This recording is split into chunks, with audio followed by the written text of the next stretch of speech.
What's going on, good people of the internet? It's time for OnComicsGrounds.com's flagship podcast, Panel to Panel, where a bunch of folks shoot the breeze and talk about comic books and such. We are back once again, talking about all the great things in comic and nerdy news. And tonight, we are doing one of our amazing comic roasts. We have sort of like, after the success of our Cry for Justice episode, we have decided to return. And this episode came about thanks to the suggestion of Mary. Mary threw this at me, and I was like, you know what? After Cry for Justice, we can't go any lower, so we might as well just like dig our way out the hole. I can't. Like, I want to be mad, but I did this to myself. The whole time I looked at Victoria and I said, I want to be mad, but I did this to myself. You really did. Not gonna lie, I think we did get She lower. recommended this. I think we went lower with this one. Oh, you think we went? You think we went lower? Actually, yeah, I can see us going lower because at least Cry for Justice has like a meaning behind it, whereas this like totally like messes with every character and mischaracterizes them. At least you can say like half of Cry for Justice is like somewhat comprehensive. So I guess we're digging the hole deeper. I guess at some point, like people are gonna beg me to cover Teen Titans: The Culling, which at that point I'll be crying myself to sleep. Jesus God, please don't recommend The Culling. We might have to do The Culling. Oh Jesus, I'm scared. I might have to see if Joel wants to do that one with me. I'll have to see if, one nightmare at a time. Well, yeah, one nightmare at a time. Okay, so don't forget that you can listen to this podcast on Apple Podcasts, Google Podcasts, Stitcher Radio, Spotify, YouTube, all those great places. You can follow us on Twitter at PTP_podcast. Our amazing new social media assistant Ian will be there retweeting all the good stuff for you and posting some new tweets here and there. We are currently looking to see if anybody who is in need of promoting some of their Kickstarter campaigns for different comics or indie comics that need highlighting want to come onto the show and highlight their books. So if you are looking to help out with that, please like recommend people. If you want to shoot us a DM on Twitter or email us, please like shoot us an email. We will help you out.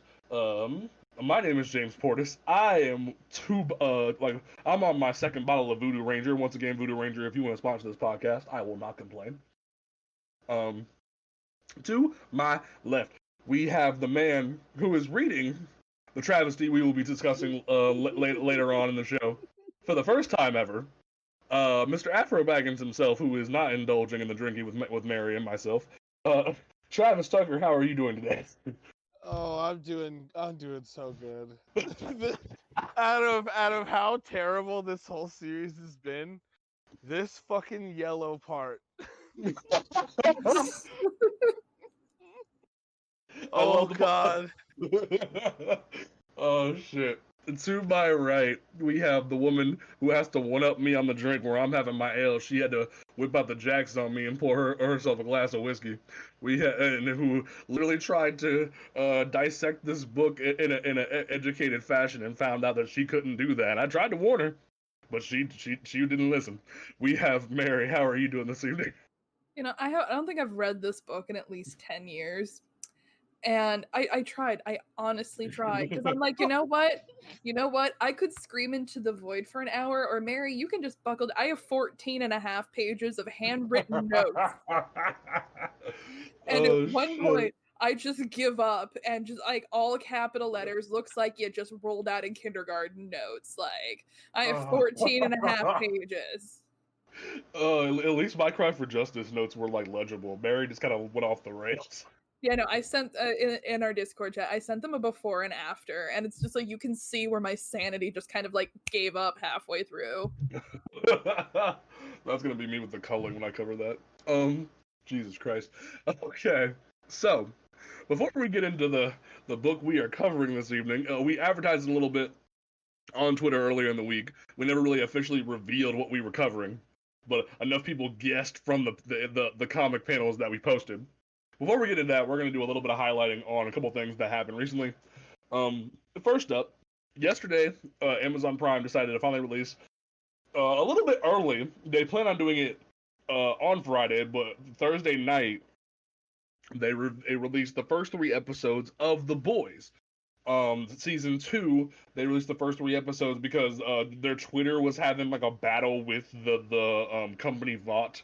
That's like the main villain of the Boys series.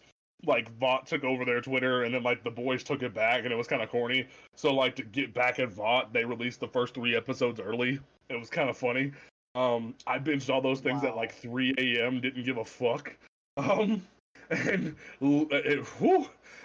so while Travis is trying to catch up on the book we will be roasting here soon, Mary and I decided to give our opening thoughts on the Boys season 2's first 3 episodes. Spoilers abound. Well, we will definitely, we won't go too in depth, but for the sake of certain plot points, there will be minor spoilers. So, like, if you want to come back, oh, I love how Travis is just like losing his shit in the background. If you want to come back later once you have watched the first 3 episodes of The Boys, we won't even blame you. But like, hopefully you'll stay and listen and enjoy the roast. So, episode 1 of the show started off just what I thought it would be. I didn't expect the translucent funeral. That was magical. Like Homelander, like you could tell that like in this world, people are stupid if they really believe in Homelander. Like he looks like a freaking psychopath.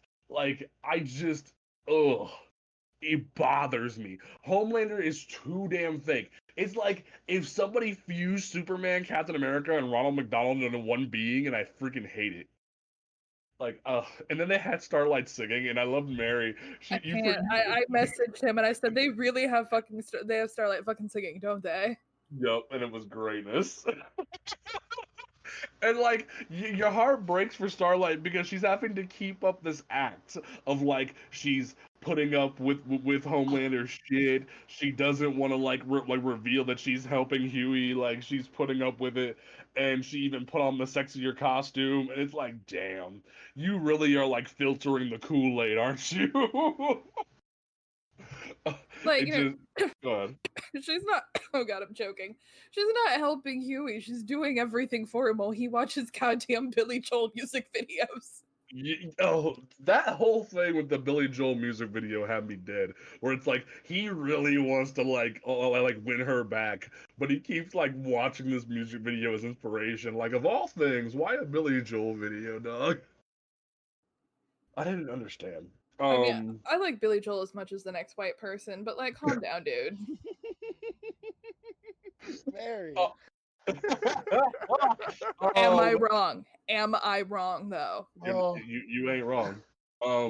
But like just in general, and I gotta say, of all the inclusions for this new season, I'm terrified. This is like overall, but for the 3 episodes, I not just episode 1. I am like deathly afraid of Stormfront. Oof. Not only because the fact that like because when she was first revealed and they announced they were moving away from the Nazi thing of like her being this like blonde haired, blue eyed, like super strong ass Nazi and made her look like this approachable woman. I was like, I'm concerned. And now it's like, Comic Stormfront is a man. yeah. And is kind of like the antithesis of Captain America, where he's, a Hitler youth that was, freeze dried and kind of shit, and then popped up and used his position as a soup to kind of spread Nazi-like ideals. And when I heard that they were doing a gender change in the TV adaptation, I'm like, okay, I kind of, it's clear that they wanted to push the girl power angle in season 2. So, Starlight and Maeve were really the 2 significant figures in the female figures in the comics. And so I understand why that change was made. And you also kind of want to challenge that narrative Mm-hmm. And they kind of play with it for the first couple of episodes, and I'm kind of jumping to the end of episode 3 here. I'm not going to tell you what happens or how or why, but there is a scene, because they kind of portray Stormfront as kind of like the emotional, no nonsense millennial. She's live streaming everything, she's really caustic, she's really sarcastic. She's talking about how she's angry that the superhero costumes that the women wear don't have pockets. Like, Yep. so it's a lot of like, understandable, very sarcastic, very caustic commentary. And then there's a scene in the end of episode 3 where they're like, oh, you thought we weren't going to do the racist shit? Never mind. Here it is. And it is. I do have to give props to the actress though, because the scene where she's doing the stuff at the apartment building, like the cold cruelty that she's walking through with on her face, like the actress plays that scene very well. And then you kind of get to the culminating scene in the end of the episode, and she says the thing. You're in for some serious shit, like. And I think it was a good idea, the fact that we never saw her interact with A-Train before this reveal. Ooh, yeah, that's true. Like, they Because kind of left that off the table until they like united at the table.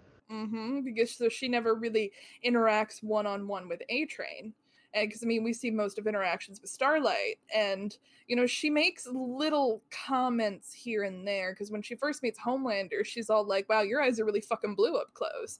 And so she's kind of, she talks about being a fan of Starlight, and she's very subtly highlighting really traditional air quote Aryan traits. So like, I think it was just real clever on that part, and I think that this is going to be an interesting thing to watch unfold. And also like the added, because Comic Maeve, they never really touched on her as a person. I mean, like, they did, but they didn't. She had her woman redeems herself moment by trying to protect Starlight from Homelander, and he like fucking decapitates her for it. Oh, spoiler alert for a comic book that's been out for what, at least a decade at this point. Yeah. But so I think it's interesting that they're kind of leaning into, the fact that Wonder Woman is by him giving Queen Maeve an ex-girlfriend. Mm-hmm. Mm-hmm. And I like that a lot, because it gives a different vibe. It like gives her more of a role rather than her just being like the Wonder Woman clone. It very much feels like she's like actually starting to develop, and it's very obvious that she doesn't come like an Amazon island. They don't pull the like stereotypical thing that like other books do when they try to like spoof Wonder Woman. Like, she's just a girl who was put in the costume and happened to be experimented on like everybody else. And I gotta say, I gotta freaking pull the freaking list. The scene where Homelander walks into Old Boy's office and tries to act like Homelander is the boy in charge, and then Mr. Edgar just literally just looks him dead in the eye and goes, "Oh, you thought you were running shit?" And I was just on top of the motherfucking world. Like, this man literally walked up and said, "I am the head nigga in charge, and there is nothing you can do about it." Like, I was floored. It was glorious. I mean, he walked in there with that real Lex Luthor energy. Haha, Harley Quinn reference. Mm-hmm. No, Giancarlo Esposito is a god, and I love him. well, he also voiced Lex Luthor in the Harley Quinn show. Oh, did he really? I believe so. Shit. Like, he was even in Mandalorian recently, and I was like, damn, you radiate this HNIC energy so much, and I love you. And then like here, and you like in season 1, you only see Edgar like twice, and because of old girl being in the front run, like the front of everything. And then they kind of like force him into the forefront of this season, like more in like involvement rather than being just the guy upstairs. They make him be more upfront with everything, and I'm just like, damn. You a scary motherfucker, and like, just damn. Also, the Deep is fucking creepy, and I hate him, and I want the Deep to die. Like, and also, Like the Deep getting involved with fake Scientology was just perfect. Like it was the greatest way to like move his character arc forward. But I just Patton Oswalt talking gills is gross. It's gross. Like because Patton Oswalt did the panel, like they had a whole live stream Zoom call day where Patton Oswalt like was the host of the panel, and he said he had a cameo in season 2, and I was like, what the fuck? What could Patton Oswalt be doing? Like, is he pulling a Haley Joel Osment in season 1? And then no, he's Deep's Guild. And I was already grossed out by the Deep's gills in season 1 when you had the girl like physically assaulting him in the gills to get back at him for what he did to Starlight and all the other women that he probably hurt. And I was just like, oh god, why? And we were talking and flapping, and I was like, Jesus. And then the fact that they had like a black man being the Hawkeye Green Arrow stand-in character, who then also was a part of Scientology, I was like, hold up, fam. No. First of all, black people don't belong in Scientology. Like I know there's the whole controversy with the nation and whatnot, but we're not here for that. Like you don't need to have the one like other black superhero besides A-Train being involved in Scientology. Oh, Mary, were you digging the Deep's arc at all? Because I needed him to go away. I just like I can't. Because I mean, he's clearly satire at this point because you Yeah. know they're making fun of these powerful men that abuse women. They're kind of trying to poke fun at their supposed redemption journeys. And Yeah. I appreciate that when they do run across each other again, Starlight, it's kind of like go fuck yourself, but it is clear satire. Like the Yeah. show clearly has no emotional investment in trying to redeem him, but it's pure satire, and it is just really funny. And like there's that line that also made you think that maybe Stormfront isn't like as bad as you think she's gonna be, where she like, I'm with you, sister, fuck him, but like we got Mhm. shit to do. And it was like, damn, you actually give a fuck. And it was like, oh, Still a Nazi. yeah. I mean, and like Well, we haven't even we don't even have time to like touch on all the like the specific the boy shit, but like we're highlighting a lot of the super shit. But like the super shit was that good. I do want to say that I love just like the whole running BVS joke, the Dawn of the Seven. And the fact Yeah. that they name drop Hans Zimmer to do the music for that movie when he did the music for BVS. Oh my god. And James, did you notice it was your old buddy PJ Byrne? I don't want to talk about it. I don't want to talk about it. I was like, Bolin, why? Why are you doing this to me? Because the guy who's presenting the storyboard and the script for the movie, it's PJ Byrne, and he voiced Bolin on The Legend of Korra. James's favorite character from The Legend of You need Korra. to stop. But no, like I was already traumatized from his role in Black Lightning, so seeing him here, and it was just like, honey, why? I told Victoria about that because she was doing her hair, and she watches the TV in the mirror when she's doing her hair, and he pops up Uh-huh. and she kind of turns around, and I'm like, oh my god, that's PJ Byrne. And she's like, I knew the voice instantly, I just never knew what he looked like. And I'm like, oh, do you remember that racist principal from Black Lightning? And she went, yeah. And I said, it's the same guy. And she went, no, no, no, no, no, no, no, I don't know how to feel about this. Oh, that was Travis's reaction. He was like, "What? I don't know how to feel." So, that we will give a more like thorough review of The Boys when it finally finishes. But obviously, I think Mary and I can both say that we are tuning in for the rest of the season. Oh yeah. Moving into our last little small topic before, well, it's more of a big topic, but like in terms of the scale, in terms of the roast. Um, I don't think we've touched on this with Panel to Panel specifically yet, but the issues going on with Ray Fisher, who played Cyborg in Justice League, versus Warner Media right now, has been taking a really drastic turn for the past like 24 hours, I believe. Yeah, 24 hours, where you had the case itself has been ongoing for a while, where Ray Fisher finally came out and said that he was suffering from borderline abuse from like in discrimination from people like Joss Whedon, from Jeff Johns, and other members of the staff from the Justice League set once Zack Snyder stepped off. And there was already the issue of Joss Whedon cutting out almost Victor Stone's entire development in the Justice League movie that was released. But then you had him coming out and saying all this other stuff that was happening behind the scenes. We won't go totally in depth with it right now. And it got to a point where he finally started to seek legal counsel about it. He couldn't talk a lot about it because of NDAs and stuff like that, but he was going more in depth as time went on, once he was allowed to speak after speaking to his legal counsel.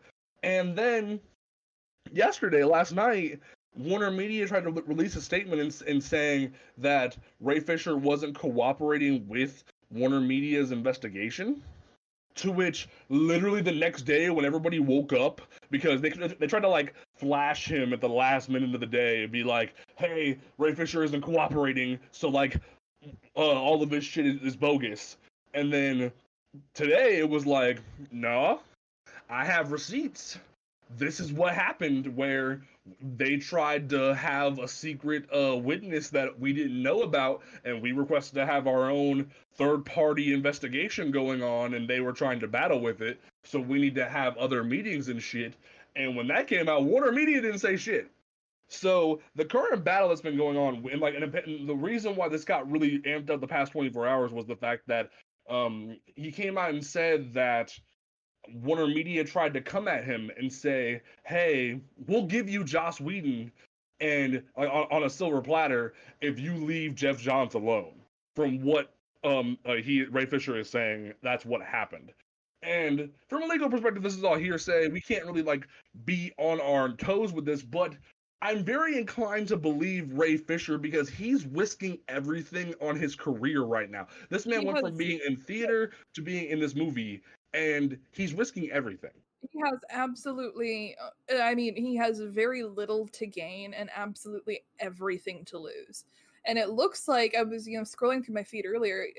I haven't been able to verify this independently yet, but it looks like Warner Brothers hired the investigator as opposed to Warner Media. So Warner Brothers seemingly, from what I know at this point, it is not factual. I don't know if it's factual. I haven't independently verified anything, but so it looks like Warner Brothers may have hired the person to investigate them. That's suspicious. Because now they're trying to say that there was, nothing to back up his allegations. And you have people who are starting to question, who are like, look, Fisher's being, very vague. And it's just a matter of, okay, what can he not say, but what is he holding on to for later, kind of a thing? Because I absolutely believe that there is more to this that's either A, behind the NDA, or B, that he's holding on to. But I mean, like I said, nothing, little to gain, everything to lose. I mean, I absolutely believe him, because I mean, we've seen other stunt doubles and whatnot from Justice League saying no, Whedon is a dick.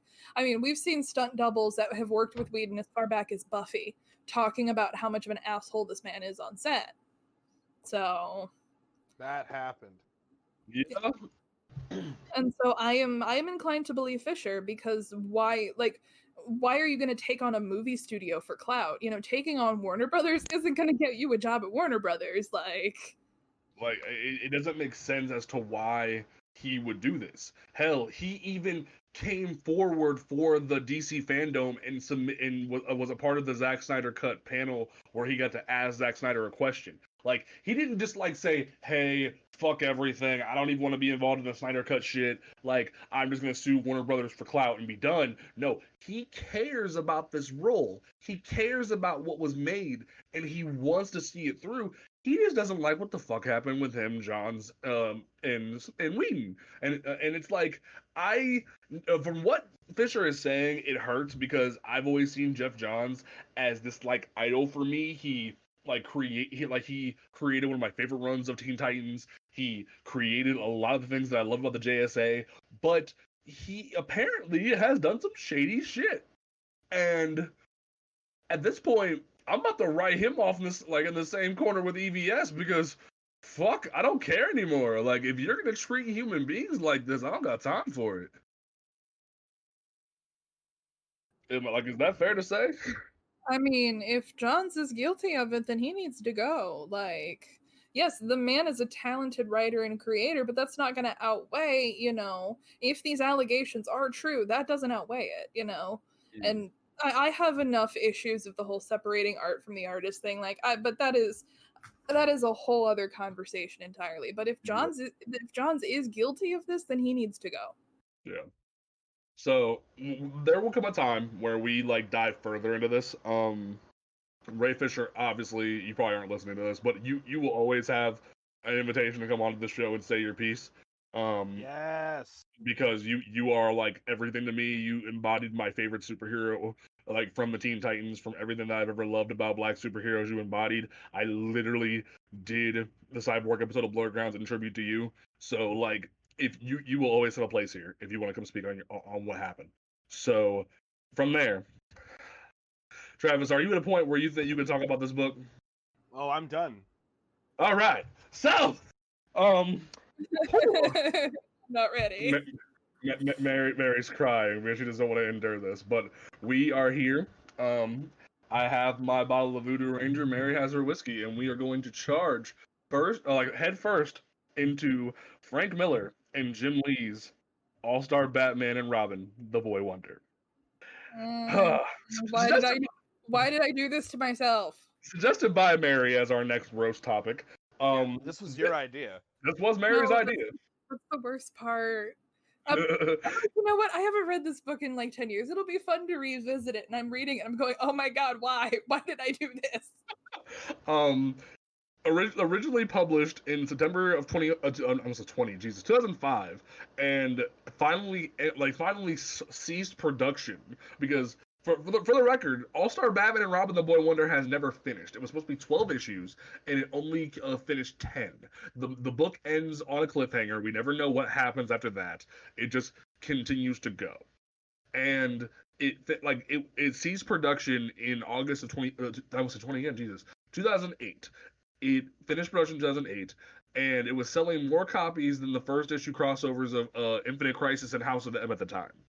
That tells you how excited this was, because you have an iconic figure like Frank Miller, the guy who created The Dark Knight Returns, one of the most like sought after comic books of all time at the time period. The thing that like resurrected DC as a brand alongside Watchmen back in the day.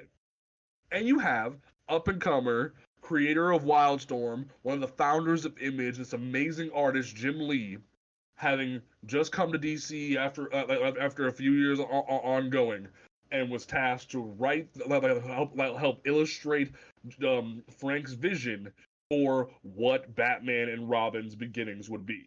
Because Frank had already drawn a picture and created what was Batman Year One. He had wrote that entire run. It's one of the few things I actually like by Frank Miller, so please go read it. And this was the next step. And Frank Miller has gone on record and said that Batman Year One, All-Star Batman and Robin the Boy Wonder, and all three parts, yes, we may not like Dark Knight Strikes Again, but it counts. All three parts of the Dark Knight trilogy are all in the same continuity. How that's a thing, I don't know. But we are going to start diving into this book. We are going to break down each issue as best as we can, because this book is rough. The first time I read this book, I remember I was at the library back in Akron, and I had found the trade for it. And I read the first 9 issues because, fun fact, the trade for this book, the collection only has the first 9 issues. The 10th issue is just in the ether and doesn't matter. But this book, I was like in high school, and I was so scarred by this book. It was horrendous. And you try to love this book. You try, because Jim Lee brings to life these characters, these iconic characters, in ways that only Jim Lee can. There's that shot, and I think it was the 4th or 5th issue, because it takes them like 3 issues to get to the Batcave. Like the 4th or 5th issue, where you see Jim Lee's giant, marvelous shot of the Batcave, and it's glorious. And Jim Lee's the only reason why I will even say this book is somewhat legible. Mary, how did you feel reading this book for the first time, if you can remember?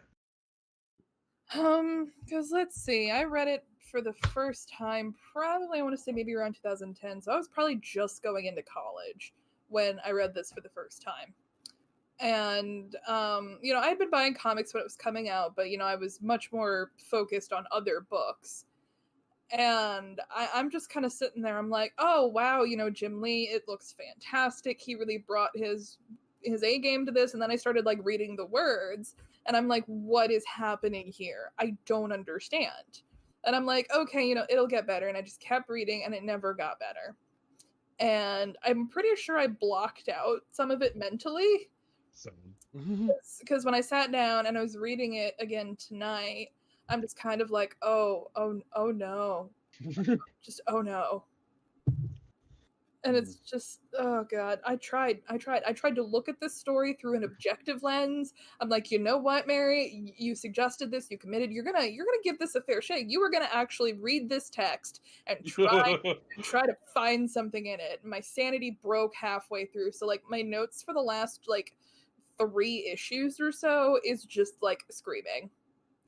I think my notes for issue 8 are only like a few points long, and I think I actually wrote like a relevant issue. Like, so Travis, Yes. first impressions, bro, because you are a Batman fan. You you wear the cowl proudly. You love Dick Grayson specifically, and coming through this book for the first time, how did you feel? Like just your first impressions. How did you feel about this book? Honestly, this book has me like questioning my whole fandom. oh no, Like, Travis, I'm sorry. I'm reading this shit and I'm like, fuck, dude, is Batman? He's really like this. He's really like this. Like I can't shake the notion that like, grant you that it's fucking like we were talking about. It's like grimdark cheesy is how I read this shit, and it's just so fucking corny, and it feels like Batman's so narcissistic that he's oblivious to everything around him except for what he's doing, but he's enjoying himself because he's the goddamn Batman. And oh god, I can't stand some parts of this book, and in other parts I love it, and in other parts I just hate it again, like immediately. And it's really bittersweet too, because I love Hush. Like, so We'll have to seeing cover this Hush shit, at some point. see, Hush gets a lot of hate too, but like, At least I feel Hush, like at least because I mean I've got some issues with the storyline, but at least Hush tried to have a cohesive narrative. yeah, see, like I just read What? 10 issues of fucking nothing. Like I even go in to break it down, like looking at it from like a literary standpoint, like looking at literary tropes, and I'm I can't. I can't.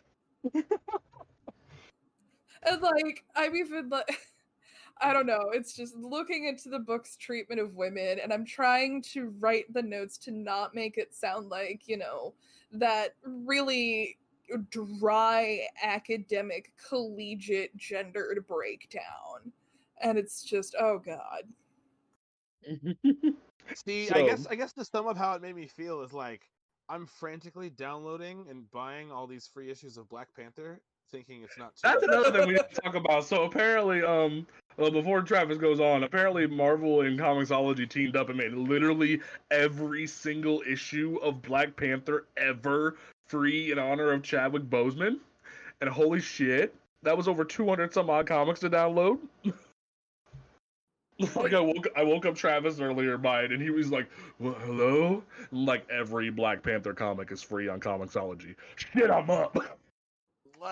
Because when I was going through downloading or quote unquote buying the issues, I'm eyeballing it, and it's close to $500 retail. Yup, I'll take it. that's a lot of books. But go on, Travis. No, that's really it. I'm downloading all these Black Panther issues, being like, it's not too late to start fresh. It's like $310 worth of comics, and my card is full. I have to go back. Yep. Damn. So y'all think we're kidding about this book? If you've never read this book, it's like the trade currently is like Don't do it. Run away. Save yourself. Save yourself. We read it so you don't have to. But like, if you really feel inclined to read this book, it's on sale on Comixology for like $5 if you really want to suffer like we did. But Don't do it. but if you really want to hear how we feel about this, let's dig into it. So issue 1 starts off with Dick Grayson flying high, like as a member of the Flying Graysons, talking about how he feels that his parents will always be there, they'll always catch him, and that he's flying high, they'll always catch me. And there's these multiple lines like, they always catch me, they're always there for me, they're always there for me, and like he repeats these lines like over and over again. It's almost like Frank Miller forgot what he was writing in his script as it was going down, and the letterer was like, "Hey Frank, do you want to change this?" "No, okay," and just put it in the book. It's very weird. But well, I have it in my notes. I said shitty Dick Grayson foreshadowing clearly indicates bait and switch. Like, yeah, when foreshadowing is that heavy and that obvious, you know to expect a bait and switch. Because everybody knows how the Flying Graysons are killed. And I said, a stupid pain point attempt. Like, because nobody really gives a shit. With like Krypton blowing up, with Batman's parents dying, with the Flying Graysons dying, at this point in continuity, nobody actually gives a shit. We're like, okay, the Waynes are dead. Okay, the Flying Graysons fell to their deaths. Like, nobody gives a shit. So trying to poke at these pain points of, oh, my parents catch me, like, it clearly indicates a terrible bait and switch. But oh, it's starting early. Oh, my parents catch me. They're always there. he keeps saying it like it's almost like he's on meth. Like, they're always there for me, they always catch me. Mom and Dad, they always catch me. They're always there for me. They're always there for me. I fly. Like Dick, are you on drugs? Like, what? We are literally 2 pages in, and I can already feel my blood pressure spiking. Anyway, we go from the scene at the Haley Circus over to, and I kid you not, like freaking Gotham City columnist Vicky Vale and her fucking underwear. Wearing heels, mind you. Wearing white puffball heels in her pink underwear. Like, she's like, Jim Lee was told, and like I remember reading the trade for this, and in the trade you have Frank Miller's notes to Jim about this book, and he like wants Jim to accentuate Vicky Vale's breasts, want to accentuate her lack of ass, like because he says her ass, but like she ain't got no ass, but like No, She ain't got no ass. like in general, this book is just like, we might have to do a part 2 because Jesus Christ, like this entire 1, 2, 3, 4, 5 sections, six pages, the next 6 pages, 7 pages actually, the next 7 pages are all about Vicky Vale starting off talking into a headset, which like you can assumedly think it's like a text to speech type system for her for her gossip column, where she's talking about how, oh, Metropolis has a Superman. What do we have? A flying rodent. But oh, this flying rodent doesn't beat Bruce Wayne. And just that kind of dumb shit. And then her doorbell rings, and come to find out, Bruce Wayne's at her door wanting to go on a date. And she starts saying over and over again as she gets dressed, I have a date with Bruce Wayne. I have a date with Bruce Wayne. And I'm like, bitch, shut up. It's not 2 or 3 times. It's like a full fucking page of her voiceover just saying, I have a date with Bruce Wayne. And can we talk about how people don't do that? Like, billionaires just don't show up at reporters' houses and be like, let's go see the circus. Well, like, they have history.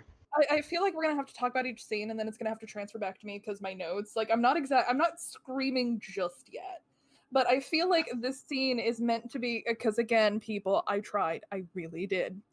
The scene is meant to be kind of an establishing shot because when we first see her, her little voiceover that describes her, they call her a gadfly.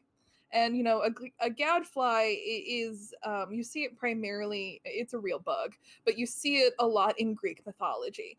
and they're kind of annoying and they fuck with livestock and shit like that. But Socrates was also called a gadfly because he just annoyed the shit out of everybody. So I'm sitting here and I'm reading this whole book, and my brain keeps going back to mythological Greek heroes, because Greek heroes weren't heroes because they were good guys. That is a lot of really clever revisionism.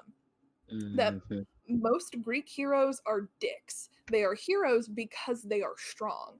And I keep seeing a lot of parallels to classic Greek mythology. And so the fact that she's called a gadfly kind of, makes me think that there is something else. But because through the whole series, she's trying to write a newspaper article that I imagine was going to have been the focus in the last 2 issues. Because I bet you money she would have revealed that he was Batman or some shit. I don't fucking know.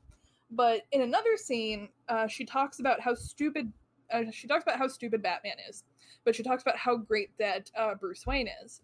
And there's a scene where, in this scene, she refers to him as having the money of like Howard Hughes or something.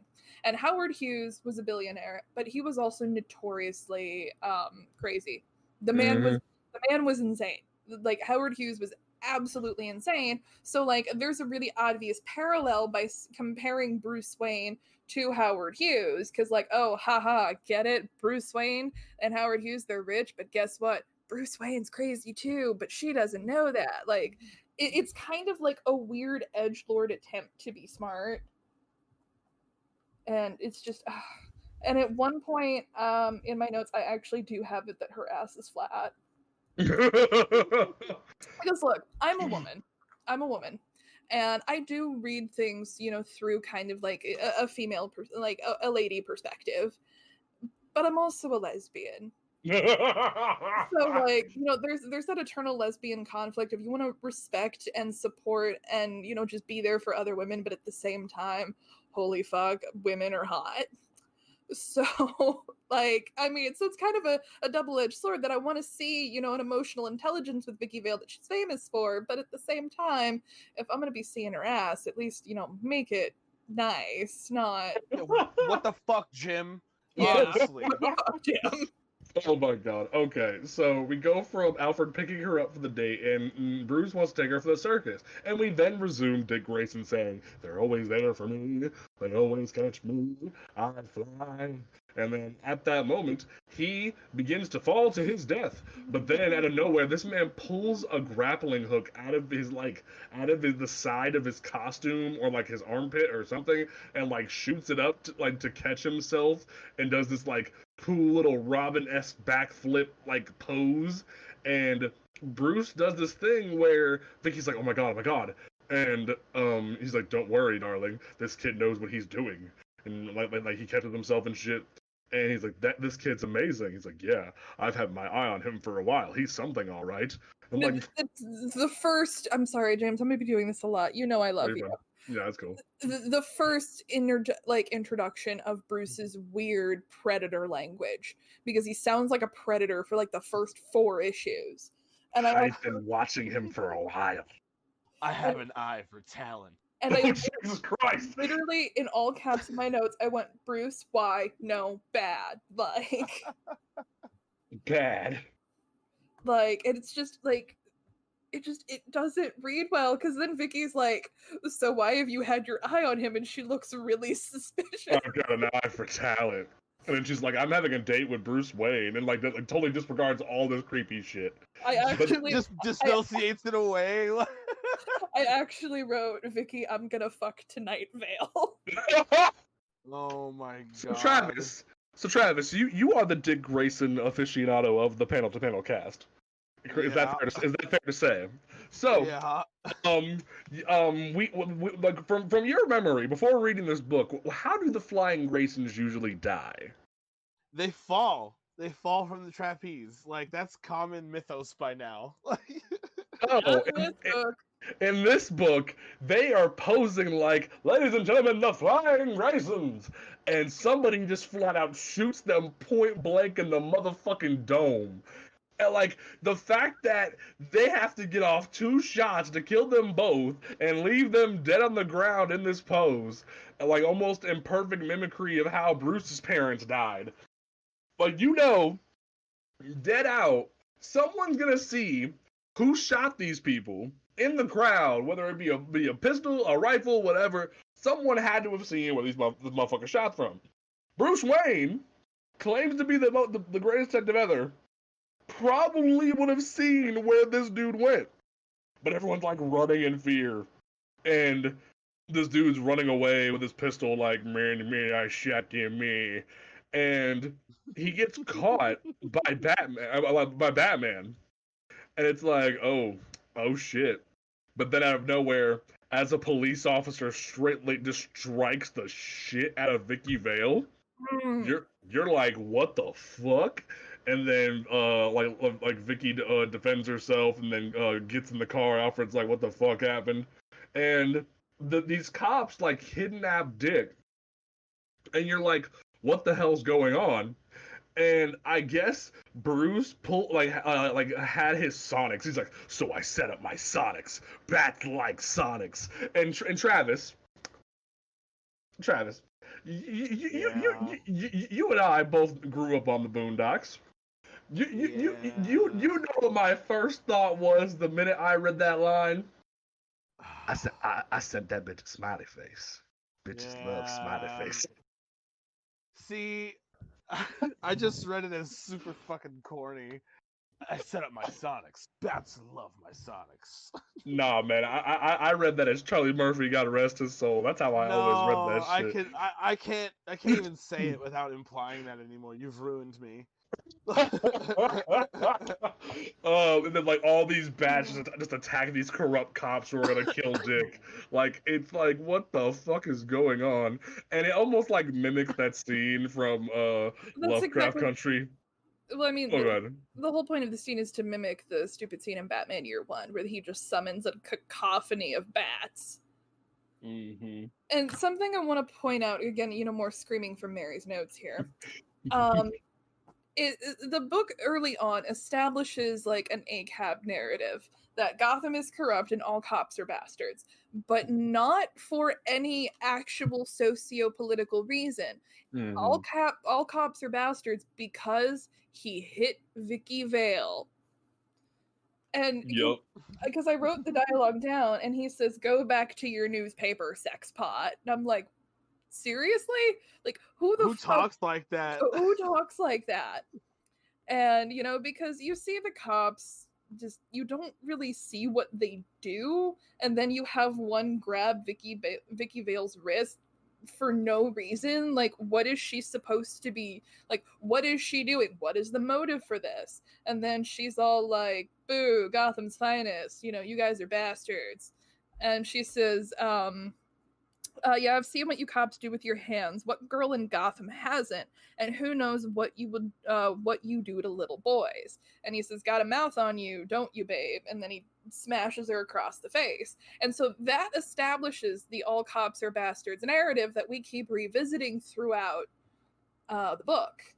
And it's like, this book has, and I'll talk about it more as we go on, but this book is a very bizarre fixation on women. And I know that phrase coming from a woman's mouth about comic books, I just triggered a bunch of people. But this is the fact that me and Travis can both agree after reading this book multiple times that no, Frank has a problem. And it's just Frank should never be allowed to write women, like, ever. But I mean, it's just that because this book is clearly trying to be a 40s, 50s, 60s style noir thriller. And there's a very set there's a very set archetype for those books where you have a grizzled and hardened male protagonist who is generally very unlikable, because I mean, that's not the point. He's not supposed to be liked. He's supposed to be a hard man who does what a man has to do. And like, so you expect a lot of that. And, I am unfazed by these narratives. I am not, those narratives don't really bother me. And I expect to see a certain amount of it, especially from a Batman book, because, you have just that underlying theme of Batman being a man who does good because it is the right thing to do. So it's like you're trying to do that without the alcoholism typically involved with these protagonists. And in those kinds of narratives, there's a very big focus on women because from that time period, and what literature and comics still do is that a man's strength is dependent upon whether or not he can protect the women in his life. And we see that multiple times in the book.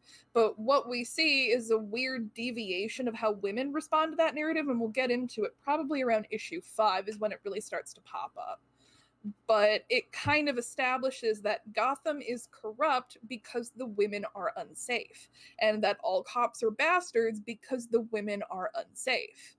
And, and I get that I am not a man person, and I don't pretend to know how man people think.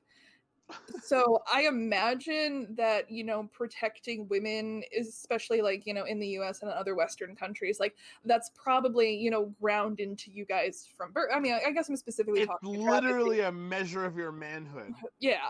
That, it is quite literally like, if you can't protect the women, you don't deserve the dick and balls between your legs type of thing. And so and so that's kind of what this book plays with a lot. And for any lack of emotional severity that this book has, it kind of tries to punch at what I call the man pain. So, because I mean, this book is just a steaming pile of man pain. And at some point, I felt insulted because I'm getting a little ahead of myself, but Wonder Woman has a speech later on, and I felt emasculated by her speech. We'll get there. I need to stop. We need to keep going. So as the book ends, and as Batman Sonics, because bitches love Sonics. Freaking Sonics.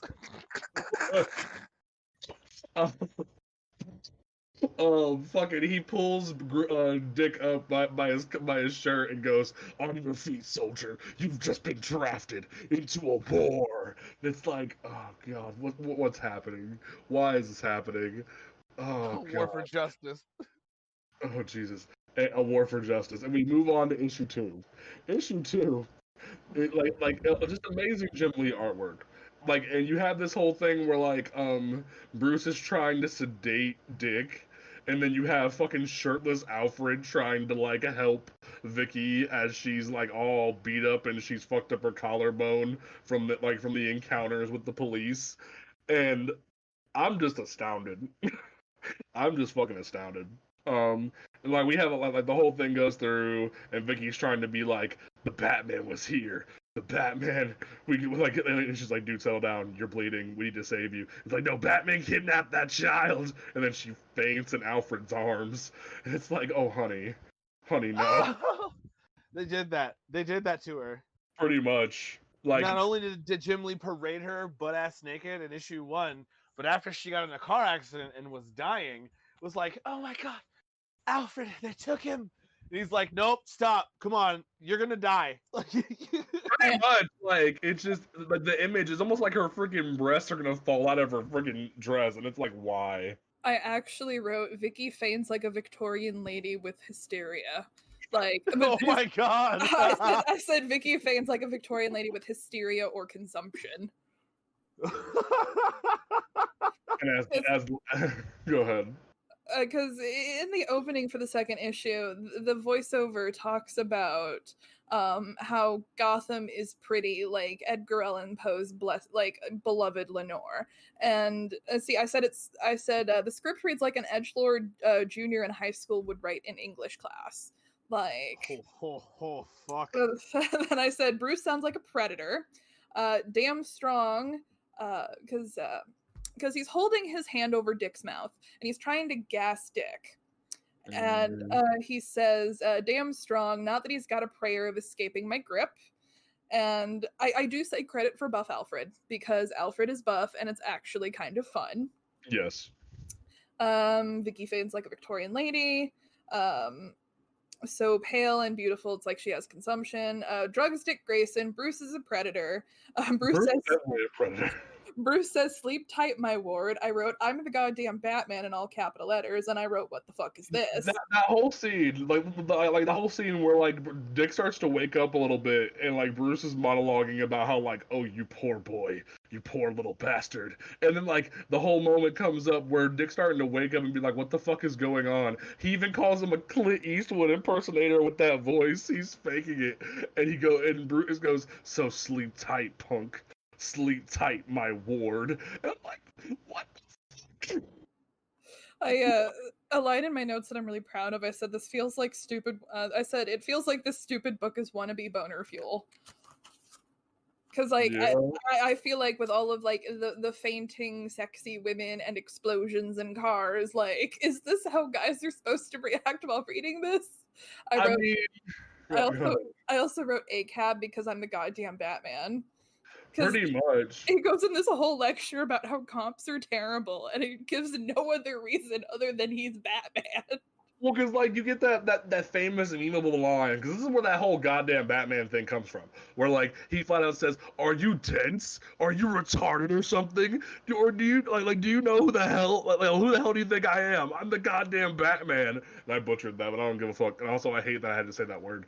But it's like, I hate that this is like early 2000s like edgelord bullshit, where Batman himself is like, "I'm the goddamn Batman." Like, I say what you will about Grant Morrison, and I've said my share plenty. Also, fuck Damian. But like in general, and Travis, I will fight you on that. Anyway, like because I saw you in the break room, you ain't funny. But anyway, like freaking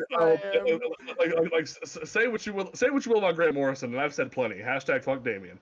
But in general, one of the best things that Grant Morrison has ever wrote is there's a line in his Batman run where like Bruce Wayne has to like crawl himself out of like the depths of his soul, and there's that line where it just says, "Because he's Batman," and that's one of the only times where it was deserved. This man flat out saying to a child, "I'm the goddamn Batman," is fucking stupid. And then, like, the cops are chasing them, and one of the cops whips out a fucking Uzi while he's on a fucking motorcycle. He's on a motorcycle cop, pulls out a fucking Uzi. It's like, what is this? This is Gotham. Gotham is great. Hey, you gotta give him some credit, man. This is the guy who wrote Sin City. You know what I mean? Like, Gotham is supposed to be pretty much exactly that. Oh, I found a Sin City Easter egg later on that we'll talk about. Oh, Jesus. Oh, God. Like, is it that yellow bastard? Nope, it is not what God. you would expect.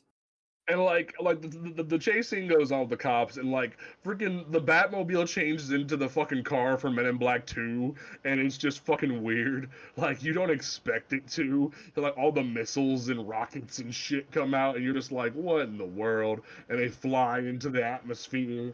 And Dick just like is like, what the fuck is going on? Their brains splashed all over me. What's happening? Like, he's having a freaking psychotic break, and Bruce just smacks the shit out of him. And he's like, what's going on, dog? And it's just, this book is just stupid. And after all this craziness, he goes, "Be brave, Dick Grayson, be brave." And then Dick's like, "I'll be brave, sir. I'll be brave." And see, this is our first instance of man pain. Because he bitch slapped because I mean there's also the weird ass conversation they have. I think it's in this issue about how the cops in Gotham aren't good, but there are good cops, but those city with good cops don't need him, but Gotham needs him because they have shitty cops. Like, is this a pro cop narrative? Is this an anti cop narrative? Like, is it supposed to be a corruption narrative? Because then that narrative makes no goddamn sense. No, it does not. But he bitch slaps the shit out of Dick Grayson. And then he stops and expresses, a bit of guilt. And this is really kind of the only time where he's fucking self-aware in this entire fucking book. And, like, he said, "Bruce slaps a crying child, but it's okay because man pain, ? Like, is that supposed to make this better? Because then he does the whole, like, forgiveness, like, what is it? Regret turns to forgiveness or whatever. It's a different kind of man pain, Mary. It's more like, oh, fuck, how do I explain it? Like, don't be a wuss. It's okay, though. You have hurt feelings. Just don't cry. You're not allowed to do that. Oh, my God. It's this weird thing in masculinity where it's like, It's okay to be sad, but you better fucking not process it ever. Oh god, I'm gonna trigger half like the dude bros on the internet by saying this is toxic masculinity. It is. It is though. That's like that. What you're explaining is literally dudes going up to other dudes and getting angry at them for being sad. Speaking of toxic masculinity, let's move on to issue 3. So issue 3 opens up with, of all people, fucking Dinah Lance owning her own fucking bar. Which it is important that this book needs to repeatedly point out that she is Irish. Yeah, They point that out constantly that she has an Irish accent. Nothing's She's- done with it. But Nothing's done goddamn with it, she's Irish. and like she's wearing her superhero costume, wearing her mask behind the bar, like she's like giving people drinks, and all these fucking creepy ass dudes are like, "Sweetie, do you remember me? Like, we met in my dreams. Are you from Tennessee? Because you're in Tennessee." Like I remember reading, "Are you from Tennessee?" like 5 times. I think it was 5 times. I remember seeing, "Are you from Tennessee?" And like then a couple of guys start fighting over her while she starts getting them drinks, and then one dude tries to like grab her from behind the bar, from like, and then she just straight drop kicks this man, teeth flying out his mouth, and then just beats up the whole bar, and it's just like, we're still open for business, and you're just like, what the fuck? And then she robs them. Yep, she robs them. She fucking robs them. Okay. Wild. So Oh god. I get to rip this apart because it's a stupid book and I'm a woman. So, like, here's the problem: is that the whole scene is an inflated situation. You know, a lot of women have to put up with catcalling. Like, it is, for a lot of women, it is a daily part of their life. And you know, I've been catcalled by drunk guys before too, because I'm, you know, gifted in regions, let's just put it that way. I've had plenty to drink. This is Drunk Mary talking. I'm pretty blitzed. So I'm in bottle too. I'm feeling pretty good right now. So it is not something that is uncommon for a lot of women, and a lot of women are very bothered by. I mean, you know, with every women have every right to be upset with it, because some guys get handsy. It's aggressive, like, And that's harassment. oh, duh. But there's That's this, like, We're she's past harassment. like she's slinging drinks, and you know, it is dozens and dozens of different lines of catcalling, but they have her patience juxtaposed against Dynamite reaching a fuse. And I said, God, what is it? The juxtaposition of Black Canary with Dynamite is dumb, and it's so fucking dumb. Because, like, do you need a visual representation of when a woman is gonna lose her patience? Like, I feel like this is Frank Miller trying to lecture you from just beyond the page, where he's like, hey, men who read this book, you shouldn't say these things, because then they're gonna blow up and beat the shit out of you. No, but see, I don't think he's saying that, because if, like, he might be saying that, but then you get to the next issue, or like whatever Diana's issue is, because when Diana's issue happens, like, that entire situation goes out the window, and I'll explain why when we get there. Let me double check real quick. Is it issue 2? No, is it the next issue? No, it's not the next issue. Issue 4. It's issue 5. Issue 5. So, like, I'll explain my frustration, like, and why I think that's somewhat wrong in issue 5. But like, I really feel like either like Frank's just like, don't piss off the woman, she's delicate. That's what I get from this. But Like, I mean, this kind I of more so get like men are pigs from a dude. Yeah, yeah. But this kind of ties back into that, you know, that narrative point that I established early on, is that Gotham is corrupt because women are unsafe. And something in the voiceover that bothers me is after the dude touches her butt and she starts kicking the shit out of everybody, and because it's Jim Lee, the scene looks really cool. Mm-hmm. It talks about how she was inspired by Batman because, you know, one man stood up and basically said that it was enough. that enough was enough. It said that it's a man what set her off, a single solitary man, a man who's got her thinking different, a man she's never met, a man who stood up and said enough. To all the foul world he said enough. And it's just kind of like, what are you trying to say here, Frank? Like, we've clearly established that Gotham is bad because women are unsafe, but Gotham is also bad because men have fucked up so much that women have to protect themselves. Like, so I really feel like when Frank was writing this, he really wanted to use Huntress. Like, he really wanted to use Helena Bertinelli for this, because this doesn't feel like Dinah. Like, it's Dinah, it looks like Dinah, but Dinah would never be inspired by Batman. Like, no. like Dinah has other people to be inspired by, and like what even pisses me off is one of the bar guys looks like Oliver Queen, and I'm just like, oh, you really be an asshole. Like the one that whispers to her, like it looks like Oliver Queen with tattoos, and I'm just like, you really wanted to like dig in the heel that this is Dinah, didn't you? Like it bothers me. I think to me what hurts the most about this whole thing is that like it's like a grim dark Dick Tracy world with no Dick Tracy and Exactly. all Batman characters. Exactly. It is a perversion of the typical noir narrative. Like, but like the whole like, hey, sweet cheeks and love chunks, how you doing? Like those are sweet chunks.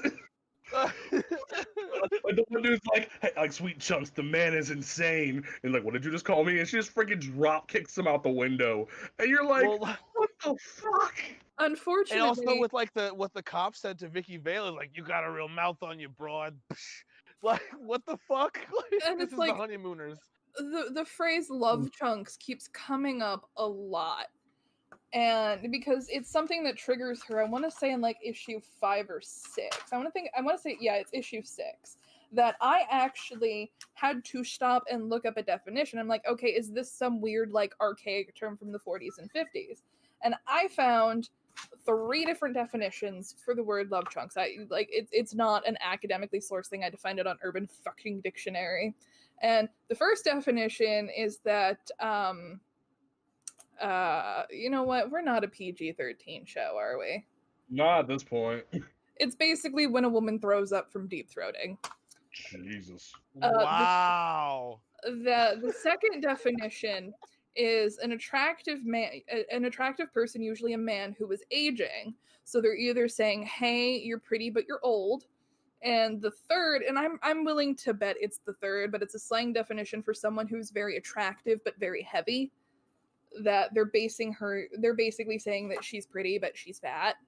Like, damn. That doesn't make sense either, because Jim Lee again draws them with no ass. Exactly. Like, she doesn't even have, what would be considered what would be considered curvy.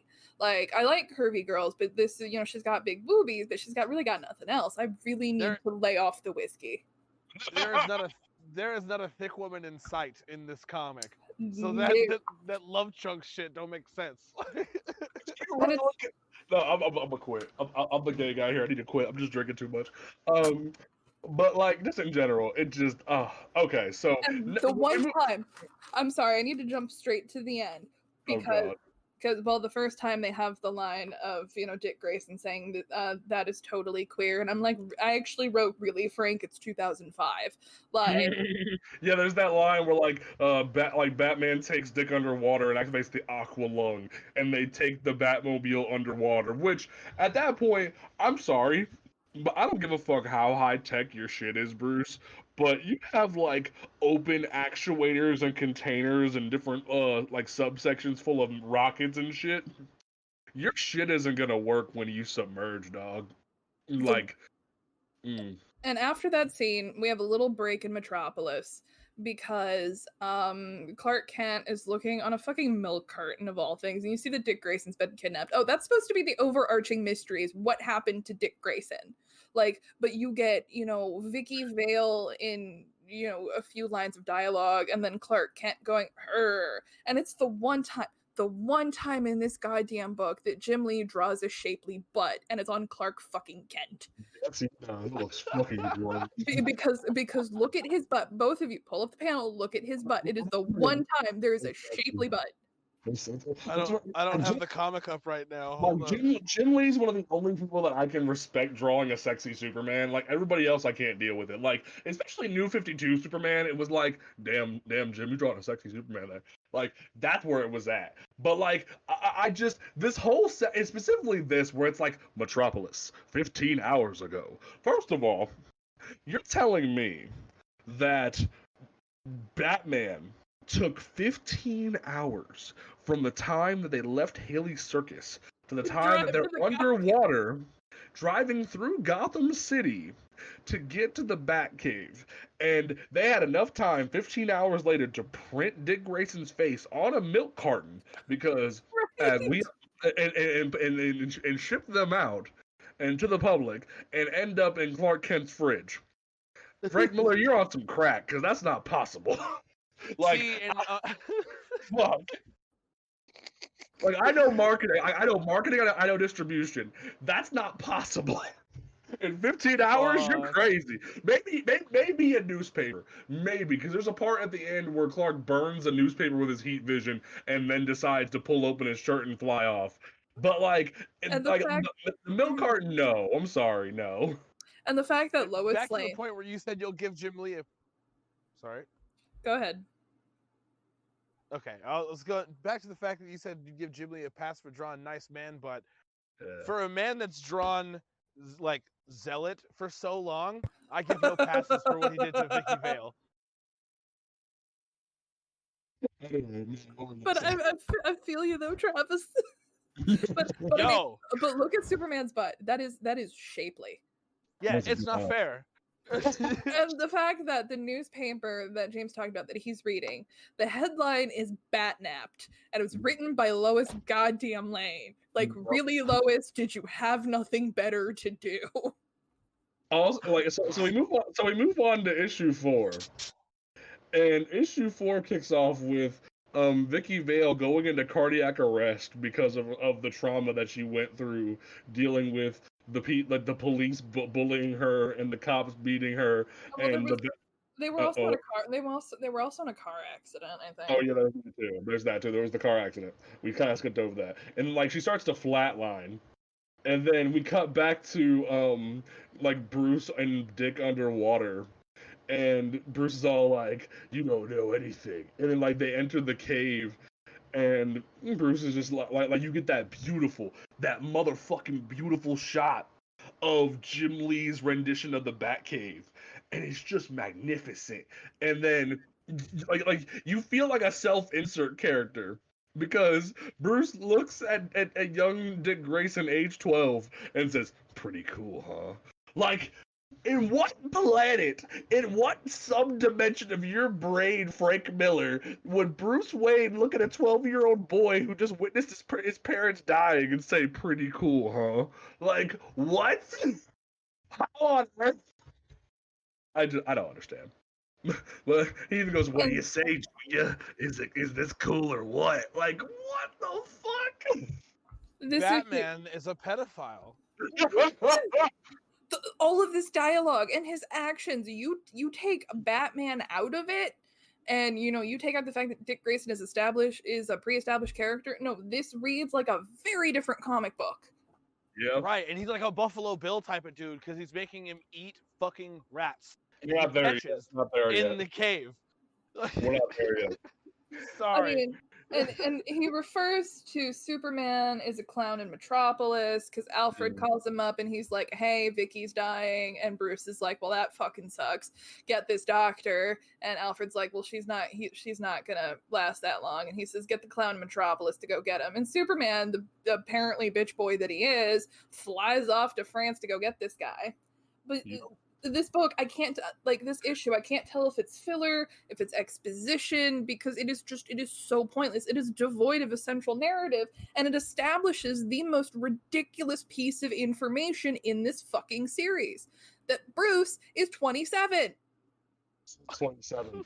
And it's like there's this scene like in the previous issue, Clark says damn and leaves and opens his shirt and flies off. And then after friggin' Bruce tells Alfred to call him, and Bruce is like, "That's right, Kent. You're busted. I know who you are. You've got no damn idea who I am." And then Clark's like, "Damn!" Like we haven't seen Clark Kent say shit other than "damn." Like that's all he said. And then and freaking Dick's like, "Can I get something else to wear besides my tights? Like tights really blow chunks."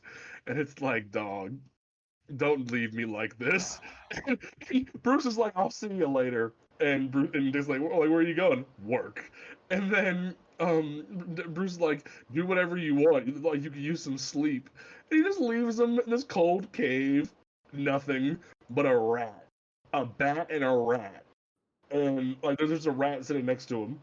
And apparently, Clark literally went all the way to France, picked up this man in his car, the doctor that can save Vicky Vale, picked him up in his car, and flew, and runs across water with the car in his hands, and it's just like, damn, nothing else. I don't understand. But that's the thing. That's what makes Batman ultimately a good man, is because he protected the woman in his life. Because all of the other hospital staff is like, "Ooh, yeah, she doesn't, you know what, just cover her up, take her downstairs, she's dead already." But this is supposed to be what sets Bruce apart. But he's like, "Okay, well, we need to save this bitch woman's life." But how do you do that? He comes across as overwhelmingly sexist this entire book, but he's like, "Oh, but we need to protect the women folk." And I actually wrote that the whole scene culminates into "My dick is bigger than Clark's." Yeah. It has the horror. It has the horrifying line of, "I touched my mother's breast, it bled on me," when Dick is complaining about when he's talking about being covered in his parents' brains. And first of all, he is not.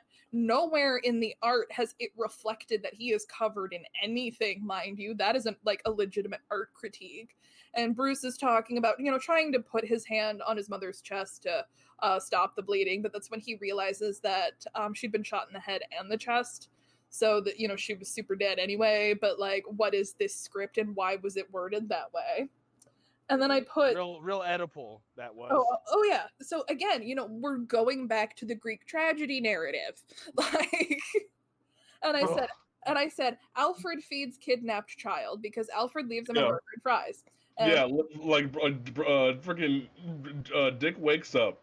He has a change of clothes. He has some blankets, and he has a burger and a bacon cheeseburger and some fries sitting there for him. And Batman breaks back into the cave, throws Alfred against the wall and goes, "What are you doing?" And he goes, "I will not have that boy be reduced to eating rats, sir." And it's like, you really wanted this child, this traumatized child, to eat rats. It's like, "I was reduced to eating rats in a cave," and Alfred's like, "You chose your time below, living like a rat yourself. Life chose this man." And he goes, it has chosen him." He's like, "Sir, I am your butler. I am your aide. I am your medic. I am not, however, your slave. Unhand me."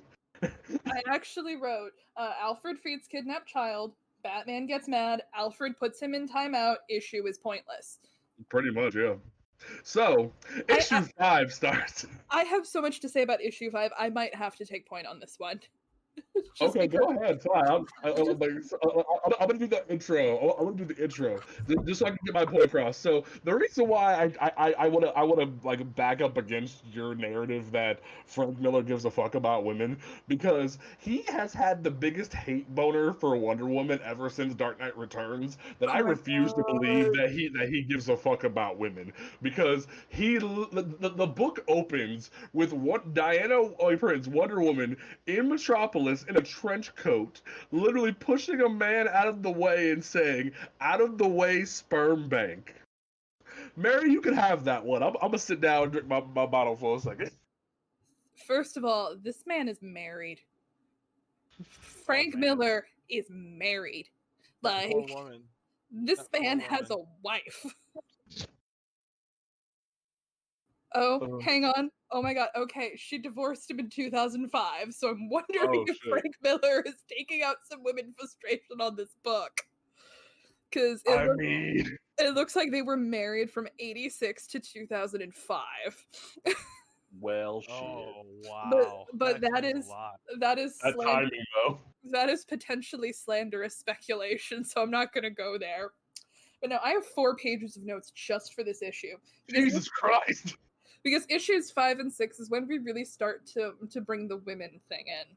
And, you know, being a certified lady person myself, I had feelings. She has her license. What I said, and my notes say number 5 is bizarre women issue. Because the issue opens up and we see Wonder Woman going through Metropolis and she's wearing a trench coat for some reason.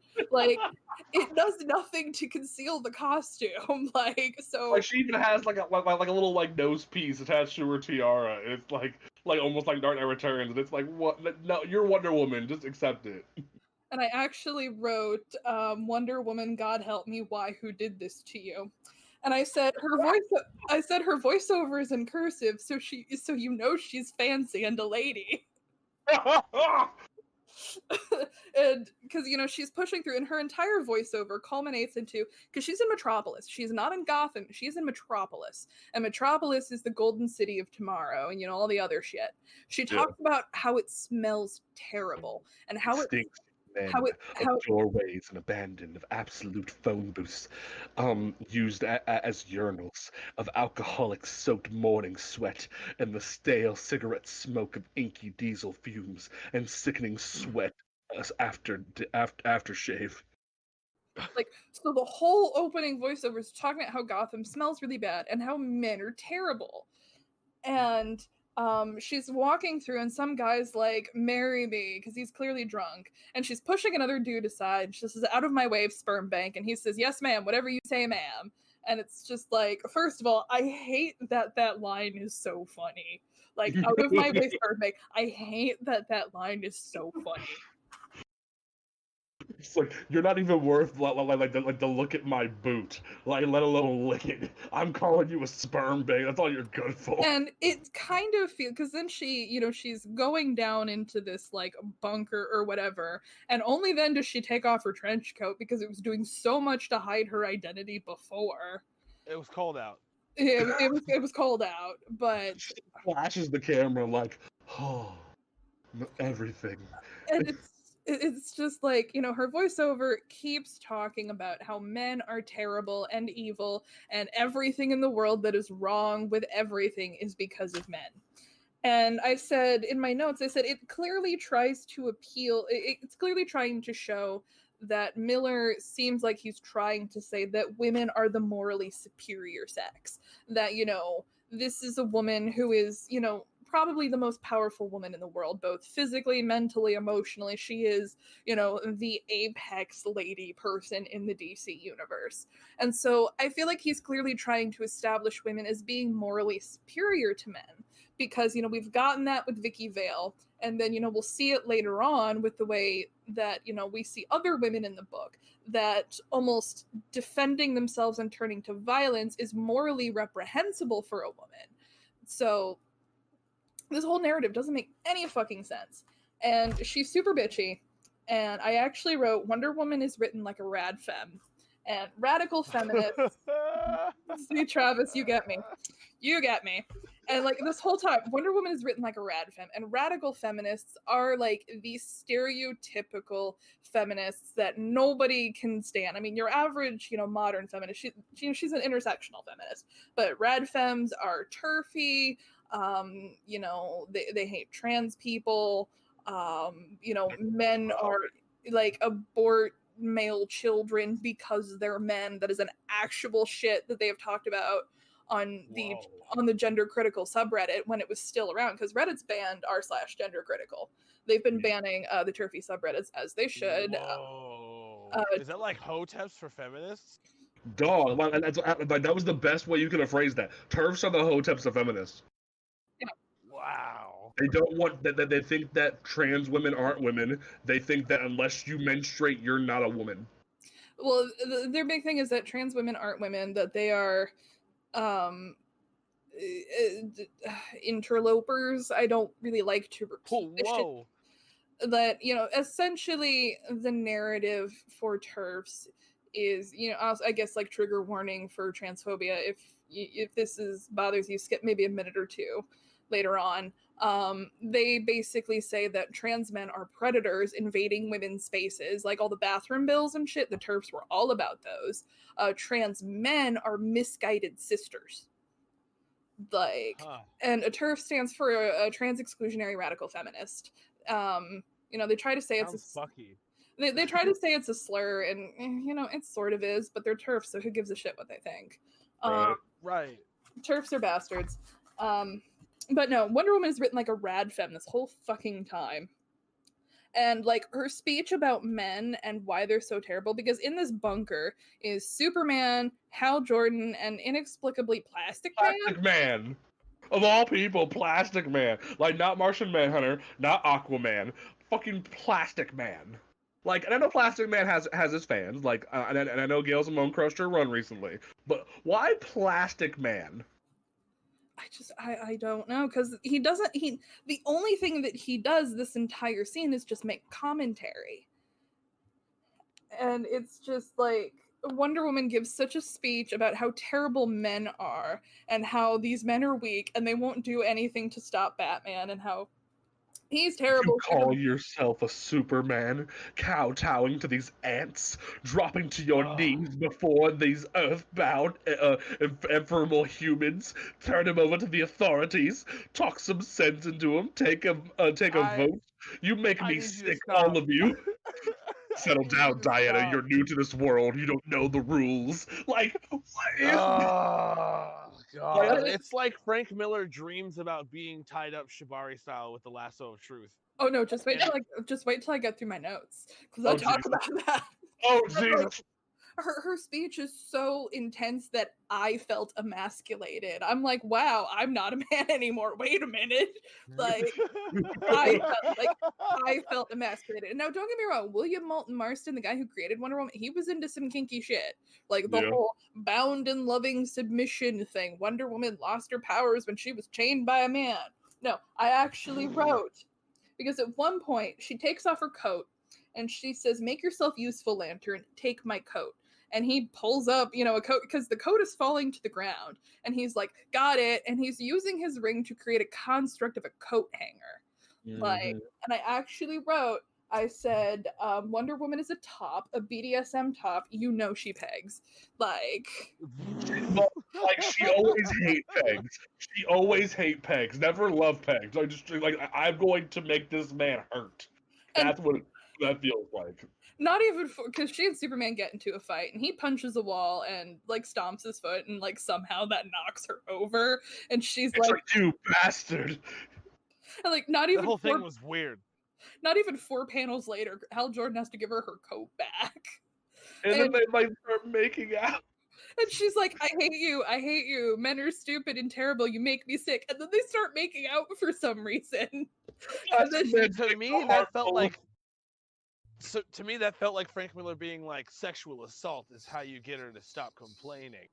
Jesus Christ. Because he's like grabbing her hair and she's grabbing the cape and all that thing, and it makes me think of the time when they caused natural disasters from banging too hard. Thank you, Frank Miller. Oh my God. And so then she talks about, well, first of all, Clark told her to shut up.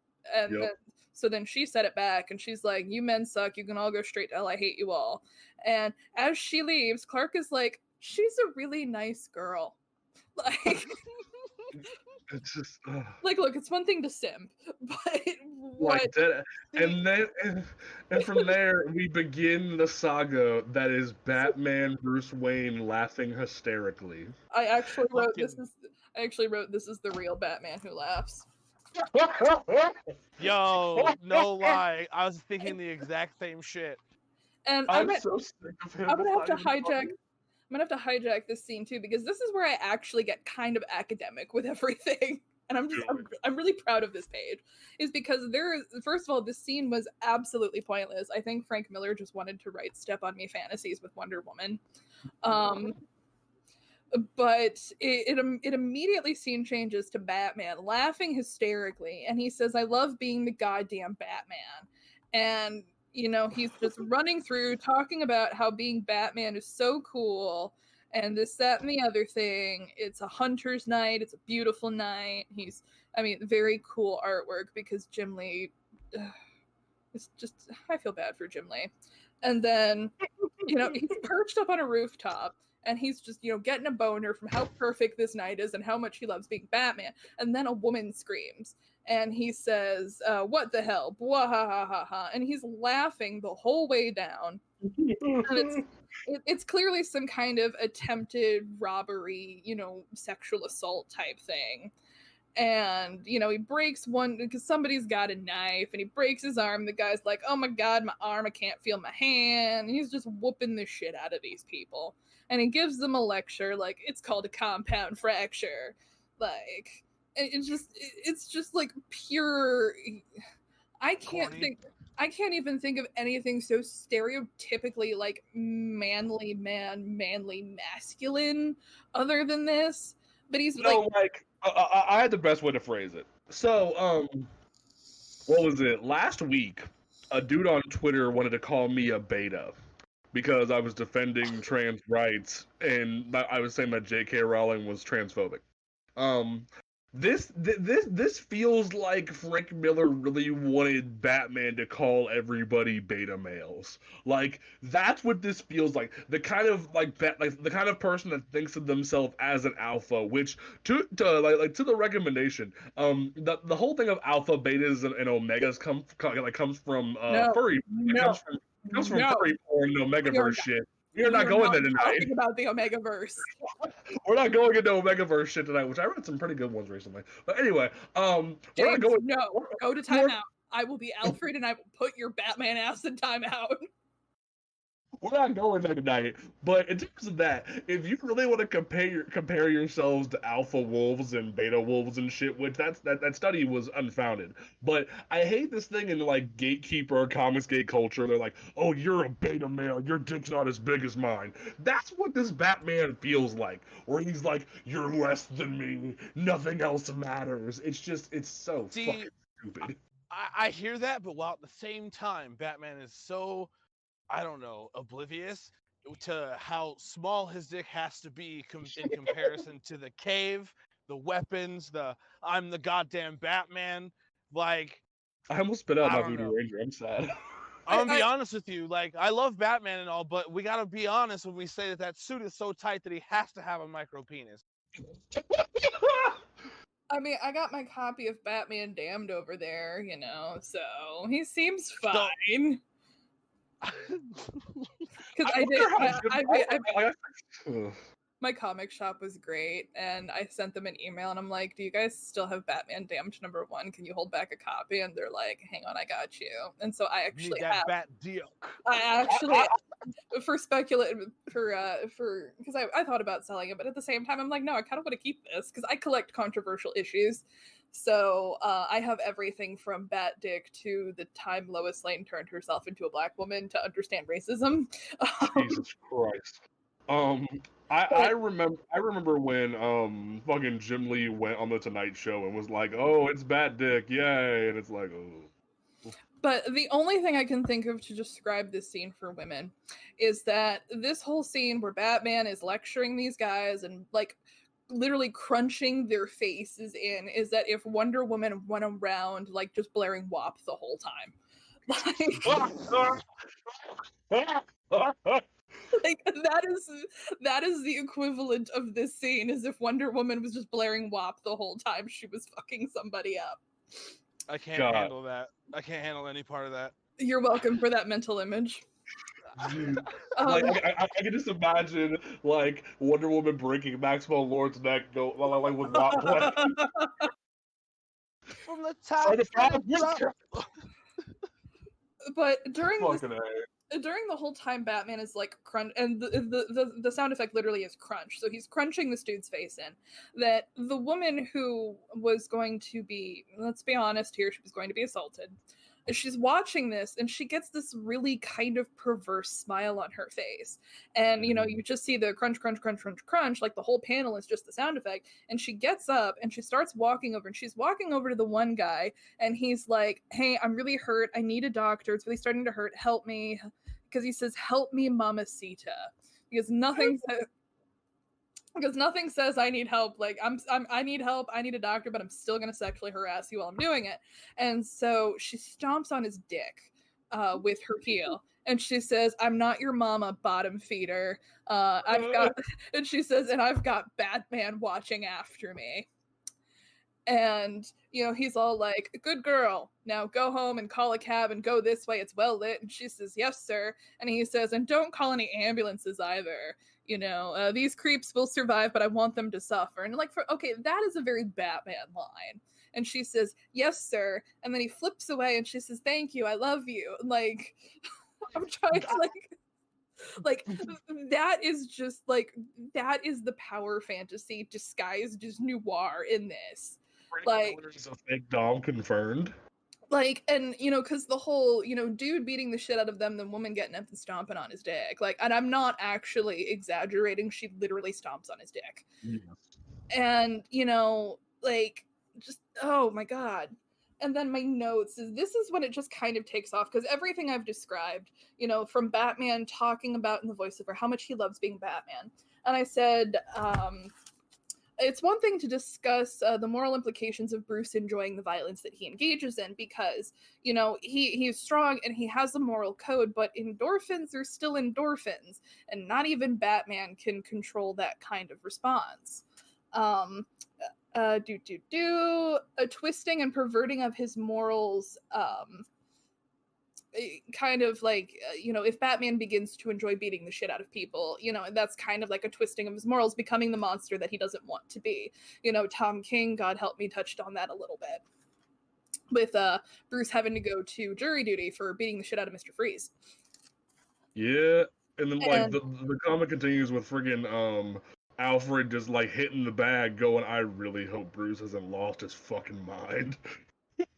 And then I said, the constant use of women in dangerous situations to reinforce that he's the big damn hero, which is a literary trope, or a TV literary trope, is the big damn hero, and to reinforce that he is the good man versus the bad man. The Black Canary scene is, you can juxtapose that, because this woman didn't have the ability to stand up for herself. And I mean, I am completely sidestepping the fact that this is a traumatic situation and many women would have similar reactions, but the fact that Batman jumping in to beat the shit out of these people kind of led to her empowerment to get up and go stomp on that guy's dick. And I said, why does this keep being reinforced? Gotham is corrupt because women are unsafe, ? Book is so rooted in 1950s sensibilities, but rejects that in a way by having powerful women. However, those women wilt to the men in front of them and become sexually available. Is that trying to argue that sexually available women are they morally corrupt? Are they good? What is being said here? Because if you know anything about this book, the one thing you know is that in the next issue, Batman and Black Canary are gonna fuck. It's the one thing. I think Frank was trying to squeeze in some dick stepping. Yeah, this is, again, this is slanderous speculation, but I'm honestly wondering if this is just a book of shit that he's into. Angry about.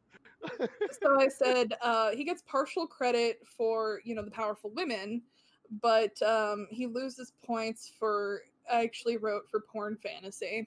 This is another example of women being empowered by Batman beating the shit out of people. I think I'm trying to find narrative where there isn't one, and I said, honestly, what message is this trying to send? Is he trying to be woke? Women can only defend themselves if they embrace the sadistic violence of men. I feel like that's almost kind of what he's trying to get at, is that society is corrupt when women have to behave as sadistically as men. And first of all, that's just insulting to dudes on just a regular basis. Right. We're violent monkeys. And something else I pointed out is that have men failed so terribly that women must protect themselves? And I feel like that kind of goes back to what you were saying earlier, Travis, that this is kind of, grounded to you from birth. The woman immediately says, "I love you," and it's gonna fall on Batman's dick. And then I just wrote a frowny face emoji. Buff Alfred gets man pain because, like James said, he starts beating the shit because Alfred's on a punching bag, and I think Buff Alfred is fun, but Buff Alfred gets some man pain because then he starts talking about Martha to immediately juxtapose this woman who was going to die in an alley, and she bears a relative resemblance to what Martha Wayne has been presented as. Yep. And I said he describes Martha as a well-meaning but naive woman because she didn't see Bruce for what he was. That, Bruce was always kind of a rambunctious little kid, and, he'd scrape his face up and be all bloody. And when Alfred was patching her up, she'd sit there and her eyes full of, quote, a mother's worry. Except that, she saw Bruce for what she truly was the moment she died because she saw her son become the demon. And Alfred mentions the loss of a good and kind woman and mother is, kind of society's failing. But he mentions Bruce's hubris, and that stuck out to me because I've been talking about this Greek hero narrative, and hubris was a classic trait among Greek heroes, and it was ultimately their downfall. That really the only one of the Greek heroes that doesn't have a hubris problem is Perseus, because he really didn't have any faults. But like Belafonte, his problem is hubris because he tries to fly up to Olympus because he's Poseidon's son, and then Zeus is like, nope, and dope slaps him down. And Icarus, his hubris is flying too close to the sun, so then he dies horribly. So I mean, we've got a lot of those things, but what was striking me most about this whole book was the comparison to Hercules, but I prefer to use the Greek in this sense, is that Heracles was a gigantic dick and treated women like crap, and also hung around with his half-nephew, who he probably boned because this is ancient Greece. And that was, I mean, that was actually they did. That was actually Yeah. It was very masculine, because what's more masculine than one man? Two men. Like, and I said, so classic trait of Greek heroes was hubris, and that Heracles was a dick. If you add in kind of the predatory language, because ancient Greece popularized pederasty, which is, it's pedophilia. And, an older man, teaching a younger man how to be a man through sex. And, like I said, you add that predatory language from the beginning. I said you add his attitude towards women, and boom, you have Heracles. And then I wrote Greek tragedy ? But this book is never finished, and I don't think that's a tragedy. I think that's a blessing. Yeah. And then that brings us to issue 6, and where I'm gonna have to cut us off because we are going way too freaking long. We are gonna have to do a part 2 of this road. No, I'm loving this. I love your dissection of this because this is actually amazing. We're gonna have to do a part 2 of this. We will have to come back next week with a part 2 of this horrendous comic. My notes aren't nearly as long for that. That's when my sanity breaks down and it's just a lot of screaming. So I shouldn't take too long the next episode. So no, we will be back next week with a brand new episode where we will be going to part 2 of this, and that's where Barbara Gordon enters, and I'm gonna have some words. Oh Jesus! Apparently Mary has words too. So we will be back next week. Hopefully Travis can finish reading or reread and get his own notes for this. That way he isn't just like fully fresh into this trying to digest, and we can dissect the rest of this book and suffer together. I'm gonna be honest with you. I want to regurgitate it. I don't want to digest it. I tried to dissect it and I can't. So we will be back next week with part 2 of this crazy ass book. Don't forget, folks, that you can listen to this podcast on Apple Podcasts, Google Podcasts, Stitcher Radio, Spotify, YouTube, all those great places. You can follow us on Twitter at PTP_podcast, and you can follow the website On Comics Ground on Twitter and Instagram at On Comics Ground. And of course, you can check out the website oncomicsground.com with some hyphens between those words for me, where you can check out all of our reviews, previews, solicitations, all those great things. And we will catch you folks next time. Mary, you led the discussion, most of this discussion, and this was your idea. So what is your closing statement for episode 40 of Panel to Panel? I hate myself, and I didn't have enough whiskey for this episode. Not even Jack Daniels could save me, and I think you can tell I was like a little blitzed halfway through. So I hit third bottle while you were ranting, so I was feeling pretty good. And next week might have to be a tequila episode. That's all I'm gonna say. Travis, what is your closing statement for episode 40 of Panel to Panel? Mary, I can never get this time back. Shit. My closing statement, as always, is support your local comic book shop. I am very thankful that we have made it to 40 episodes after multiple hiatuses. We are fully back. We are stronger. We are like making the podcast that I always wanted to make. I was joking with these knuckleheads the past like week or so, where I was like, this podcast started with the idea of a bunch of bros getting together, enjoying comic books, and it's evolved into more than that. Yes, Mary is considered a bro. Because she likes women too. Well, I don't like women, but that's beside the point. I know, right? Like, I prefer dick, but that's beside the point. But in general, Mary is one of us. She knows more comic knowledge than me. She kicks ass, and we have united to reform Panel to Panel into what I always wanted it to be, and I'm very thankful for that. Tonight I kicked my own ass. Like, I did this to myself. Yeah, and I did this to us too. Yeah, and I love that we like went the extra mile after Cry for Justice and stepped it up to this. And I want to continue this like comic roast series because it gives us the outlet. It gives us the outlets to get drunk and not give a fuck and just have fun, and I love that. Like, Mary's wife Victoria can like called us the Drunken Sorority Girl podcast of comics, and I love that. She did. She really did. And it just like it's what I've always wanted, where I have Mary the historian, me the hyper comic fanboy, and like Travis the everyman coming into the insanity, and it's everything that I always wanted to be. So I'm very thankful for these two knuckleheads, and I'm excited to see where we go for the next 10 episodes before we get to our episode 50, 51, and 52. And I'm excited for those 3 episodes. My other closing statement is wear a goddamn mask. Yeah, that too. Wear a goddamn fucking mask. Wear the opposite of Batman's cowl. Yes, there you go. That's a good way to phrase that. There you go. Don't forget to wear a mask. I'm thankful for these two knuckleheads, and we will catch you folks next time right here at Panel to Panel. Peace out.